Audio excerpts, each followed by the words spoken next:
இதனுடைய முக்கியத்துவத்தை விளக்குறதுக்காக இப்படி ஒரு பெரிய அறிஞர் சொன்ன ஒரு 10 வாரம் ஒரு மத்தியில நடத்தி வைக்கிறேன். ஆகவே இந்த சுன்னத்தை யாருக்கு செய்ய முடியுமோ அவர்கள் அதை இன்ஷா அல்லாஹ் செய்து அந்த 10ஆம் நாளுடைய சிறப்பையும் பெற்றுக் கொள்வோம். இதை செய்யக்கூடியவர் உதாரணமாக ஆரம்பத்தில் அவருக்கு நினைவில்லை, ஆரம்பத்தில் அந்த எண்ணம் வரவில்லை, ஒரு 5 நாள்ல எண்ணம் வருது. உதாரணமாக இந்த பயான் கேட்கிறீங்க, இது புறவெடுத்து வைக்கிறீங்க, இப்ப நீங்க முடிய வேண்டாம்னா போதும். இதுக்கு முன்னால நீங்க எடுத்துக்கலாம் தெரியாது, அல்லது நினைவு இல்லை, இப்போ ஒரு எண்ணம் வருகிறது, இப்ப நீங்க நிப்பாட்டா போதும். இதுக்கு முன்னால செஞ்சதுல தப்பு கிடையாது. அதே போல இந்த உதுகியாவை கொடுப்பது தொழுகை முடித்து விட்டு வந்தார் ரசூலுல்லாஹி ஸல்லல்லாஹு அலைஹி வஸல்லம் அவங்க முதல்ல சொன்னாங்க, நாங்க இன்றைய நாள்ல முதல்ல தொழுகையை ஆரம்பிப்போம். இன்றைய நாளுடைய முதல் அமல் என்ன? தொழுகை. முதல்ல தொழுகைக்கு போகணும். தொழுகையை பொறுத்தவரையில, ஹஜ் பெருநாள் தொழுகையை பொறுத்தவரையில ரசூலுல்லாஹி ஸல்லல்லாஹு அலைஹி வஸல்லம் அவர்கள் தொழாமல் சாப்பிட மாட்டாங்க. நோன்பு பெருநாளைக்கு சாப்பிடாம தொழ போக மாட்டாங்க. ஹஜ் பெருநாள்ல தொழாம சாப்பிட மாட்டாங்க. அப்ப தொழாம சாப்பிடாம தான் ரசூலுல்லாஹி ஸல்லல்லாஹு அலைஹி வஸல்லம் ஹஜ் பெருநாளைக்கு போய்க்கிறாங்க. நோன்பு பெருநாள் தொழுகையை ரசூலுல்லாஹி ஸல்லல்லாஹு அலைஹி வஸல்லம் சூரியன் உதித்து 2 ஈட்டி அளவுக்கு உயர்ந்ததுக்கு பிறகு தொழுவார்கள். ஹஜ் பெருநாளை ஒரு ஈட்டி வந்ததுக்கு பிறகு. ஏன் இந்த வித்தியாசம் என்றால், நோன்பு பெருநாளைக்கு முன்னால கொஞ்சம் சாப்பிட்டு போக வேண்டிய தேவை இருக்கிறது, அதனால கொஞ்சம் லேட் பண்றாங்க. இதுக்காக அந்த 2 வித்தியாசத்துக்கும் அறிஞர்கள் சொல்லக்கூடிய அந்த விளக்கம். ஹஜ் பெருநாளைக்கு தொழுகைக்கு பிறகுதான் வேலை இருக்கிறது. ஆகவே தொழுகைக்கு முன்னால் நான் உண்டு விட்டு போக வேண்டிய எதுவும் இல்லை, அதனால சாப்பிடாம போவாங்க. அந்த நேரத்தை என்ன செய்வாங்க, ரசூலுல்லாஹ் குறைத்திருக்கிறாங்க. ஒரு ஈட்டி அளவுக்கு சூரியன் உயர்ந்ததற்கு பிறகு அவங்க தொழுது உதுஹியா கொடுத்திருக்கிறாங்க. ரசூலுல்லாஹி ஸல்லல்லாஹு அலைஹி வஸல்லம் 2 ஆடுகளை உதுஹியா கொடுத்தார்கள். பிஸ்மில்லாஹி வல்லாஹு அக்பர் என்று சொல்லி அவர்கள் அறுத்தார்கள். முதலாவது ஆடு சொன்னாங்க, ஆதா மின்னி ஆதா அன்னி, இது எனக்குரியது. அதே போல அம்மல் லம் யுலஹி மின் உம்மதி, என்ன உம்மத்தில யாரெல்லாம் உதுஹியா கொடுக்கவில்லையோ அவர்களுக்கு 2வது ஆடு என்று சொல்லி கொடுத்தாங்க. இந்த ஹதீஸ் அபூ தாவூத் திருமதியிலே பதியப்பட்டிருக்கிறது. ஆக நாம் கொடுக்கக்கூடிய ஆட்டை நமது கையினால் அறுப்பது சிறந்தது. அப்படி முடியாது, சிலர் பயந்த சுபாவம் உள்ளவர்களாக இருப்பார்கள், அவர்கள் என்னிடத்திலே ஒப்படைக்கலாம். அதை கொடுத்துட்டு அவங்க அருங்க எனக்காக நடந்து சொல்லலாம், இவருடைய பேர்ல அந்த உதுஹியாவை கொடுக்கலாம். யார் உதுஹியா கொடுக்கிறார்களோ அவர்கள் தான் இந்த முடி எடுக்க கூடாது, நகம் எடுக்க கூடாது. ஒருவர் நான் உதாரணமாக உதுஹியா கொடுத்தால் அது என் குடும்பத்துக்கே போதுமானது. என் குடும்பத்தில் உள்ள ஒவ்வொருவருக்கும் நான் எடுக்க தேவையில்லை. அந்த சட்டம் எனக்கு தான், முடி எடுக்க கூடாது, நகம் எடுக்க கூடாது சட்டம் எனக்கு தான், என்னுடைய குடும்பத்துக்கு அல்ல, என்னுடைய குடும்பத்துக்கு அல்ல. அதே போல மாடு ஆடாக இருந்தால் அதுல 7 பேர் ஒன்று சேர்ந்து கொள்ளலாம். மாடுகளில் மாடு ஒட்டகத்திலே, மாட்டிலேயும் ஒட்டகத்திலேயும் 7 பேர், அப்ப 7 குடும்பம் அதிலே சேர்ந்து கொள்ளலாம். நான் ஒருவராக அதில் சேர்ந்து கொள்ளலாம், ஒரு பங்காளி. இப்படி 7 பேர் மாட்டை என்ன பங்காளிகளாக சேர்ந்து அந்த பணத்தை சேர்த்து ஒரு மாட்டை கொடுத்தால் இந்த 7 பேருக்கு அது போதுமாகும். அதே போல ஒட்டகத்திலேயும் 7 பேர். ஆட்டை பொறுத்தவரையிலே ஆட்டில ஒருவர் தான். இந்த இறைச்சியை, இதனுடைய கறியை அல்லாஹ் சுப்ஹானஹு வ தஆலா சொல்றான் சூரத்துல் ஹஜ்ல, ஃபகுலு மின்ஹா, நீங்களும் சாப்பிடுங்கள், வஅதியமுல் பாயிஸல் ஃபகீர், அந்த உணவை அந்த கறியை நீங்கள் ஏழைகளுக்கு என்ன செய்யுங்க, அதை நீங்கள் உண்ண கொடுங்கள் என்று ரசூலுல்லாஹி ஸல்லல்லாஹு அலைஹி வஸல்லம் அல்லாஹ் தஆலா திருமறையிலே கொடுக்கிறார். அப்ப இந்த உதுஹியா இறைச்சியை நாங்க சாப்பிடலாம், எங்களுடைய பக்கத்து வீட்டுக்காரர்களுக்கு கொடுக்கலாம், எங்களுடைய சொந்தக்காரர்களுக்கு கொடுக்கலாம், ஏழைகளுக்கு கொடுக்கலாம். இப்படி அந்த தினத்திலே எல்லோரும் சாப்பிடக்கூடிய அளவுக்கு அதை நாம் பங்கு வைக்க வேண்டும். இது உதுஹியாவுடைய சம்பந்தப்பட்ட சில சட்டத்திட்டங்கள். அதே போல பெருநாளை பொறுத்தவரையிலே பெருநாள் தொழுகைக்காக நாம் செல்வது அது வாஜிபாகும், கடமையானதாகும். இந்த அளவு கண்டால் மாதவிடாய் ஏற்பட்ட பெண்களுக்கும் ரசூலுல்லாஹி ஸல்லல்லாஹு அலைஹி வஸல்லம் அவர்கள் என்ன செஞ்சாங்க, நீங்க போய் அதுல கலந்து கொள்ளுங்கன்னு சொன்னார்கள். இந்த தொழுகையை பற்றி, இந்த நாளை பற்றி அல்லாஹ் சுப்ஹானஹு வ தஆலா சொல்லும்போது, ذَلِكَ وَمَن يُعَظِّمْ شَعَائِرَ اللَّهِ فَإِنَّهَا مِن تَقْوَى الْقُلُوبِ, இந்த அல்லாஹ்வுடைய அடையாளங்களை யார் கண்ணியப்படுத்துகிறார்களோ இது இறையச்சம் உள்ளவர்களுடைய நிலைப்பாடு என்று அல்லாஹ் தஆலா சொல்றார். அப்ப இந்த நாட்கள் கண்ணியப்படுத்தப்பட வேண்டிய நாட்கள். ரசூலுல்லாஹி ரசூலுல்லாஹி ஸல்லல்லாஹு அலைஹி வஸல்லம் அவங்க சொன்னாங்க, நீங்க என்ன செய்யுங்க, நாம இந்த நாள்ல முதல்ல தொழுகையை கொண்டு ஆரம்பிப்போம். இன்ன அவ்வளமா நப்தவு பிஹி ஃபீ யௌமினா ஹாதா அன்னுஸல்லி. இந்த நாளிலே நாம் முதல்ல செய்வது தொழுகைதான். முதல்ல பெருநாள் தினத்திலே குளிப்பது சுன்னத்தாக்கப்பட்டிருக்கிறது. மனத்திரவியங்கள் ஆண்கள் போட்டுக்கொள்ள வேண்டும். நம்மிடத்தில் இருக்கக்கூடிய ஆடைகளில் சிறந்த ஆடை அல்லாஹ் தஆலா நமக்கு புதிய ஆடைகளை அணிவதற்கான வாய்ப்புகளை தந்திருக்கிறான். புதிய ஆடைகளை அணிந்து கொண்டு தக்பீர்கள் சொல்லியவர்களாக நாம் செல்ல வேண்டும். இந்த தக்பீர் பெருநாளைக்கு என்று சொல்லக்கூடிய, அதாவது இந்த நாட்கள் முழுக்க நமக்கு தக்பீர் சொல்வது சுன்னத்தாக்கப்பட்டிருந்தாலும் அரபாவுடைய தினத்திலிருந்து ஐயாமு தஷ்ரீக்குடைய, அதாவது 13ஆம் நாளுடைய அசர் தொழுகை வரைக்கும், குறிப்பாக தொழுகைகளுக்கு பின்னால் நாம் தக்பீர்கள் சொல்வது ஏற்றமானதாக சிறந்ததாக இருக்கிறது. இந்த தக்பீரை நாம் ஒவ்வொரு தொழுகைகளுக்கு பிறகு விசேஷமாக நாம் கூற வேண்டும். இதிலே பலதரப்பட்ட தக்பீர்கள் சொல்லப்பட்டிருக்கிறது. அதிலே சொல்லப்பட்டது சிறந்த அந்த வாக்கியம் அல்லாஹு அக்பர், அல்லாஹு அக்பர், அல்லாஹு அக்பர். இன்னும் சில ரிவாயத்திலே அல்லாஹு அக்பர், அல்லாஹு அக்பர், அல்லாஹு அக்பர் கபீரா. இது அல்லாத சில ரிவாயத்துகள் வந்திருக்கிறது. அவைகளிலே விலகினமானவர்களாக இருக்கிறது. இவைகள் சொல்லப்பட்ட திக்ர்களிலே சிறந்த திக்ர்களாக இருக்கிறது. அதே போல நாம் தொழுகைக்கு செல்லக்கூடிய நேரத்திலே பெண்களும், அதாவது குளிப்பு கடமையான பெண்களையும் ரசூலுல்லாஹி ஸல்லல்லாஹு அலைஹி வஸல்லம் அவர்கள் போக்கினார்கள். நீங்களும் கலந்து கொள்ள வேண்டும் என்று சொன்னார்கள். ஆனால் சொல்லக்கூடிய அந்த இடத்திலே அவர்கள் இருக்காமல் அந்த தொழுகையுடைய எல்லைக்கு வெளியிலே அவர்கள் தங்கி இருக்க வேண்டும்.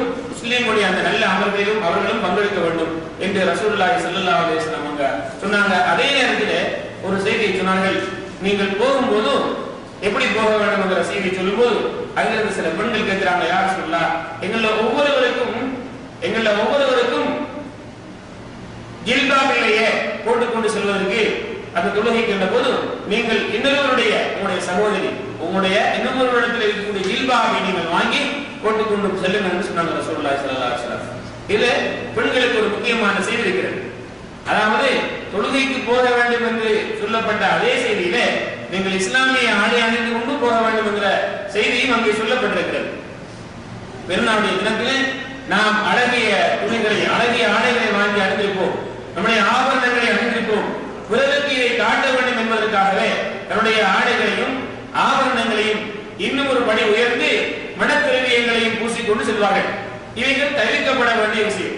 இவைகள் தவிர்க்கப்பட வேண்டும். ரசூலுல்லாஹி ஸல்லல்லாஹு அலைஹி வஸல்லம் சொன்னார்கள், எந்த ஒரு பெண்ணாவது ஆண்கள் நுகரக்கூடிய அளவு மனத்திரவியங்களை போட்டுக்கொண்டு சென்றால் அந்த பெண் இப்படிப்பட்டவள் என்று தவறான நடத்தை உள்ள ஒரு பெண் என்பதை போன்ற ஒரு வாசகத்தை ஸல்லல்லாஹு அலைஹி வஸல்லம் சொன்னாங்க.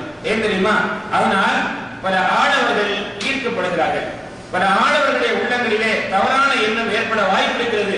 இந்த கருத்தில் ரசூலுல்லாஹி ஸல்லல்லாஹு அலைஹி வஸல்லம் பெண்கள் வெளியிலே செல்லும் போது மனத்திரவியங்களை பூசிக்கொண்டு இன்னொரு ஆடவர் நுகரக்கூடிய அளவுக்கு போகக்கூடாது.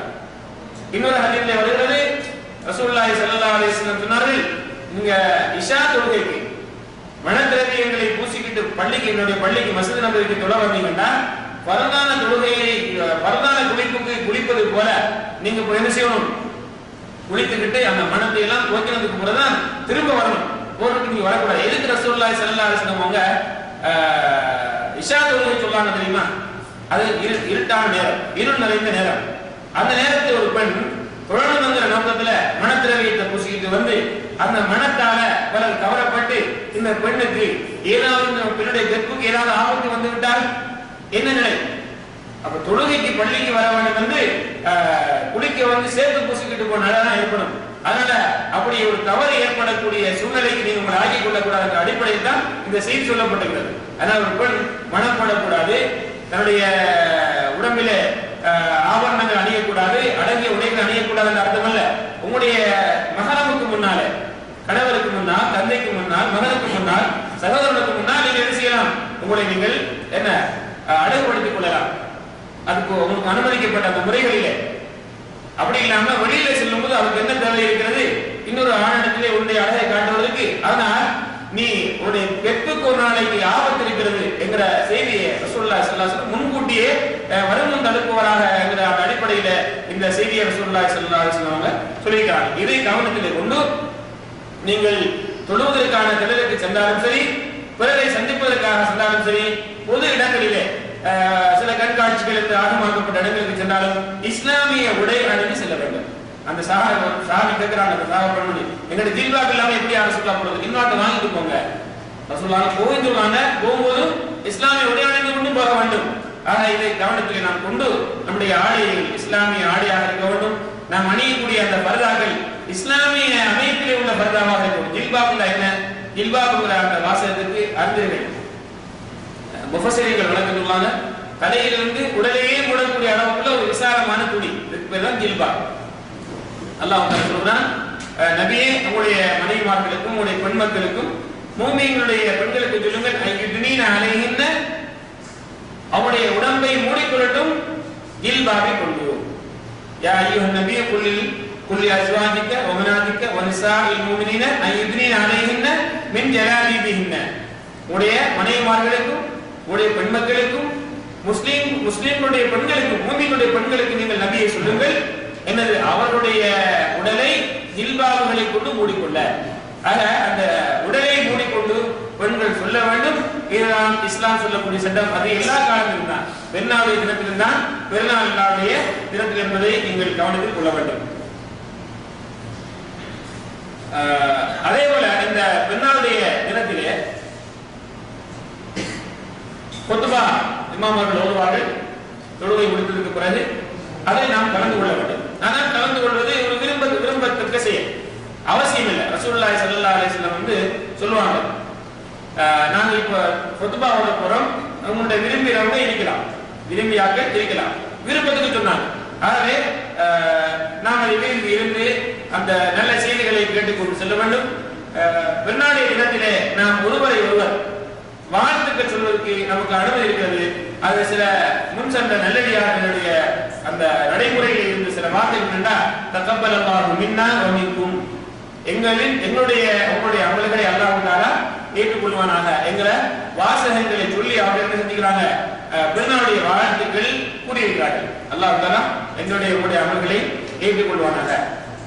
அதே போல பெருநாளுடைய தினத்திலே நாம் நண்பர்களுடன் குடும்பத்துடன் சேர்ந்து உண்ணுவது, அவர்களை சந்திப்பது, குறிப்பாக நாம் யாரெல்லாம் மன கசப்புகளுடன் இருந்து கொண்டிருக்கிறோமோ, எங்களுக்கு மத்தியிலே உறவுகள் குறித்திருக்கிறதோ அவர்களை பற்றி அவர்களை சந்திப்பது மிக நல்லது.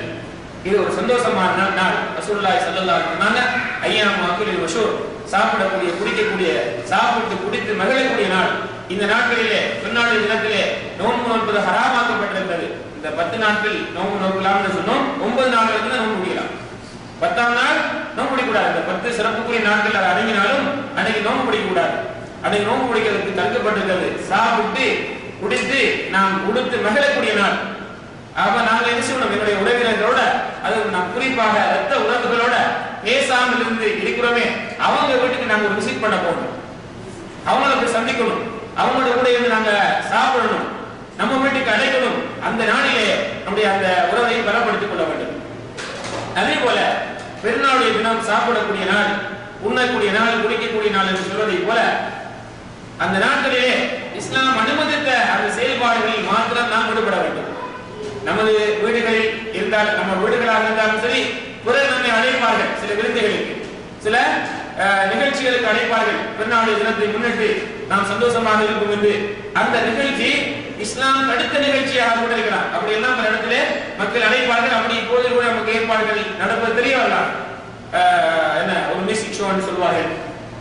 பெருநாள் தினத்தை முன்னிட்டு அங்க டோட்டலாக நடக்கக்கூடிய அனைத்தும் அல்லாஹ்வுக்கு விரும்பாத ஒரு செயலாக இருக்கும். இப்படி இஸ்லாத்திலே பெருநாளை கொண்டாடுவதற்கு அனுமதி இல்லை. பெருநாள் தினத்திலும் சரி, பெருநாள் அல்லாத தினத்திலும் சரி, ஹராம் தான். மாற்று மதத்தவர்களிடத்திலே வேண்டுமாக இருந்தால் அவருடைய பெருநாள் தினத்திலே அங்கு குடியிருக்கும், அங்கே ஆட்டங்கள் பாட்டங்கள் இருக்கும், தேவையில்லாத காட்சிகள் அங்கே காட்டப்படும். இஸ்லாம் அதை அவர்களாலும் அனுமதிக்கவில்லை. பெருநாளுடைய தினத்திலும் அந்த குடிப்பதும் ஹராம், அந்த ஆடல் பாடல்கள் ஹராம், இவர்களுக்கு அனுமதி கிடையாது. ரசூலுல்லாஹி ஸல்லல்லாஹு அலைஹி வஸல்லம் சொன்னாங்க, எந்த விருந்தில இந்த பாங்கு முடிஞ்சு ஒரு சில செய்திகளை சொல்லிட்டு முடிச்சிருக்கோம்.